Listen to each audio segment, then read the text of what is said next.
আসসালামু আলাইকুম ওয়া রাহমাতুল্লাহ। নাহমাদুহু ওয়া নুসাল্লি আলা রাসূলিল কারীম, আম্মা বাদ। আউযু বিল্লাহি মিনাশ শাইতানির রাজীম। বিসমিল্লাহির রাহমানির রাহিম।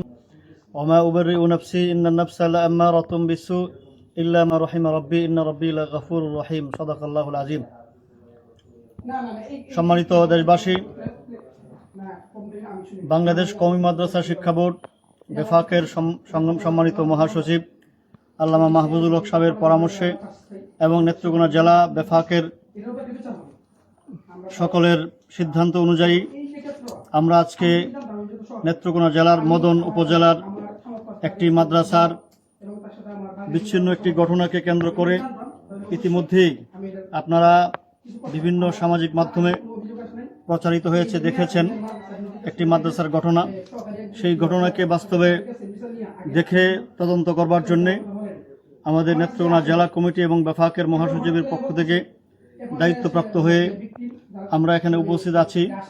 বেফাকুল মাদারিস আল আরাবিয়া বাংলাদেশ নেত্রকোনা জেলা কমিটির সম্মানিত সাধারণ সম্পাদক এবং কেন্দ্রীয় কমিটির শুরার সম্মানিত সদস্য হযরত মাওলানা আব্দুল কাইয়ুম সাহেব, উপস্থিত আছি আমি আসাদুর রহমান আকন্দ, সাংগঠনিক সম্পাদক কেন্দ্রীয় কমিটি ও নেত্রকোনা জেলা কমিটি। উপস্থিত আছেন মদন উপজেলার সহসভাপতি হযরত মাওলানা নজরুল ইসলাম সাহেব সহ মদন উপজেলার সাংগঠনিক সম্পাদক সহ বিভিন্ন পর্যায়ের দায়িত্বশীল বৃন্দ।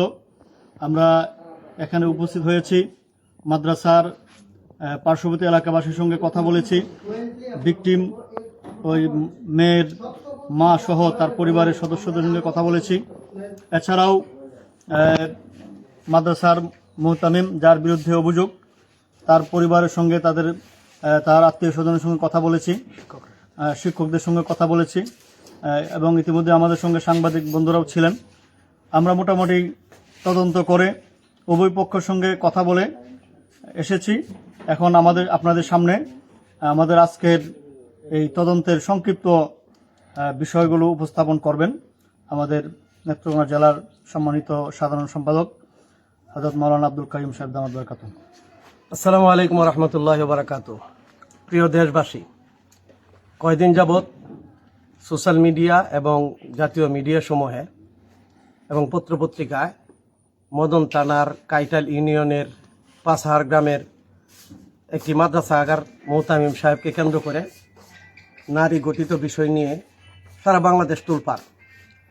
সেই সংবাদটা আমাদেরকে ব্যথিত করেছে। একটা শিশু যার বয়স 11 কি 12, সে গর্ভবতী হয়েছে কারো দ্বারা। আমরা বেফাক বোর্ড, কেন্দ্রীয় কমিটি এবং জেলা কমিটি, থানা কমিটি আমরা সেটাকে খুব গুরুত্ব সহকারে নিয়েছি। আমরা উল্লেখ করি যে মাদ্রাসাটাতে আমরা আসি, এই মাদ্রাসাটা এখনও প্রাথমিক স্তরে বেফাকের রেজিস্ট্রেশন হওয়ার মতো এখনও পরিবেশ সৃষ্টি হয় নাই। গ্রামের লোকেরা মাদ্রাসার জায়গা দিছে, তারাই গড়দরজা করে মাদ্রাসা পরিচালনা করছে। এই পরিপ্রেক্ষিতে এই ঘটনাকে কেন্দ্র করে যখন এই ঘটনাটা একজন ব্যক্তি থেকে জাতীয় ইস্যুতে রূপান্তরিত হয়েছে এবং কিছু ব্যক্তি সেটাকে মাদ্রাসা, আলেম ওলামা এবং ইসলামের বিপক্ষে ব্যবহার করা শুরু করছে, তখন আমরা সেটাকে তদন্তের জন্য তদন্ত কমিটি আমরা এখানে হাজির হয়েছি। আমরা মেয়ের মা, মেয়ের নানা নানি এবং অভিযুক্ত যে হুজুর, ওনার ভাই, ওনার আত্মীয় স্বজন, এলাকাবাসী, ওনার সাথে কথা বলে আমরা যা বুঝেছি, মেয়ের পক্ষ এই হুজুর সেই অপরাধ করেছে এই কথার পক্ষে তারা দৃঢ়, আর ছেলে পক্ষ অপরাধ করেনি এটার পক্ষে দৃঢ়। আমরা আশা করি আসলে প্রকৃত অপরাধী কে এটা আমরা এখনো বুঝতে পারি নাই। আর এই মর্মে যেহেতু একটা মামলা হয়েছে, মামলা তদন্তাধীন আছে এবং আমরা আশা করি সরকার দ্রুত তদন্ত করে আসামির ডিএনএ টেস্ট এবং ওই যে গর্ভস্থ সন্তানের ডিএনএ টেস্ট করার মাধ্যমে প্রকৃত অপরাধীকে চিহ্নিত করা হবে। আমরা আশা করি এই ঘটনাকে কেন্দ্র করে কেউ যেন গোলাপানিতে মাছ শিকারের চেষ্টা না করে, মাদ্রাসা শিক্ষার বিপক্ষে যেন অবস্থান না দেয়। আর কওমি মাদ্রাসা কোনো দুর্বল না, এটা একটা শক্তিশালী প্ল্যাটফর্ম। প্রত্যেকটা থানা পর্যায়ে তাদের কমিটি আছে, জেলা কমিটি আছে।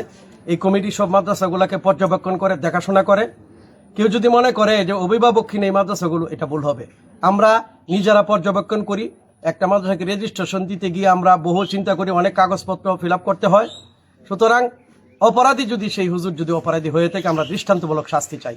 আর যদি অপরাধী না হয়ে থাকে তাহলে আমরা যারা অপপ্রচারে মাইতে উঠছে তাদের এই অপপ্রচার থেকে ক্ষান্ত দেওয়ার জন্য আমরা বলি এবং প্রশাসনকে বলবো বিষয়টা গুরুতরভাবে কঠিনভাবে দেখার জন্য এবং সরকারের কাছে দাবি জানাই বিষয়টার জন্য খুব কমি মাদ্রাসা শিক্ষা বোর্ডের কেন্দ্রীয় কমিটির সাথে যোগাযোগ করে ভালো করে সেটাকে দেখা হয় এবং আমরা আগামী বৃহস্পতিবার জেলা কমিটির মিটিং, সেখানে তদন্ত রিপোর্ট দিব। আমরা জেলা কমিটিতে কেন্দ্রীয় কমিটিতে যাবে।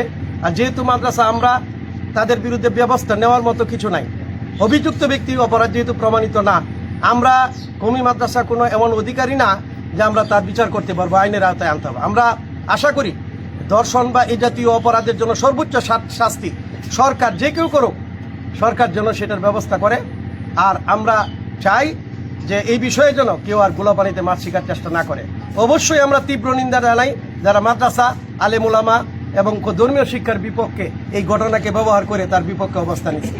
আল্লাহ তাআলা আমাদেরকে প্রকৃত সত্য অনুধাবন করার তৌফিক দান করুন। আসসালামু আলাইকুম ওয়া রাহমাতুল্লাহ।